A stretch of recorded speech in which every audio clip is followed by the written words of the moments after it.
হ্যাঁ গো, তুমি কি পল্টুদাকে দেখেছো? পল্টুদা কোথায় গো? কেন বাড়া হঠাৎ আজকে পল্টুর খোঁজ করছে কেন? হ্যাঁ এ লেওরা, সত্যি করে বলো তো, তুমি কি পল্টুকে লাইন টাইন মারছো নাকি? হ্যাঁ উমা, কি উল্টো পাল্টা কথা বলছো তুমি? পল্টুদা তো আমার দাদা হয়। হ্যাঁ তাহলে পল্টুকে খুঁজছো কেন? ওকে কি দরকার? আরে বাবা, পল্টুদা তো মিষ্টিটাই আনেনি, ওই জন্য তো পল্টুদাকে খুঁজছি। একটু পরে তো সব লোকজন চলে আসবে খাওয়ার জন্য, তখন তো ওদেরকে মিষ্টি দিতে হবে নাকি? হ্যাঁ বাড়া, তাই তো। মিষ্টি না আনলে কি করে হবে? তুমি দাঁড়াও, আমি এক্ষুনি বাজার থেকে গিয়ে মিষ্টি নিয়ে আসছি। উমা না না, তোমাকে যেতে হবে না। মা বলেছে আজকের দিনে তোমাকে বাড়ির থেকে না বেরোতে। আরে ধর, আজকে বাড়ি থেকে বেরোলে কি হবে? ভূতে খেয়ে নেবে নাকি? আর তাছাড়াও পল্টু সেই সকাল থেকে কাজ করছে, ওকে আর বলতে হবে না আমি যাচ্ছি। মা যদি একবার জানতে পারে তুমি বাড়ির বাইরে বেরিয়েছো, আমাকে খুব বকবে। আরে বাবা, মা জানতে পারবে তারপরে তো বকবে নাকি?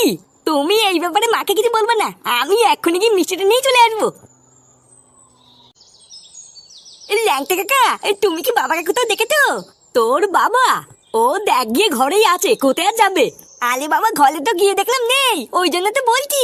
হ্যাঁ গো ল্যাংচা কাকা, ঘরে তো গিয়ে দেখলাম ফুটো কাকা নেই। বলো না ফুটো কাকা কোথায়?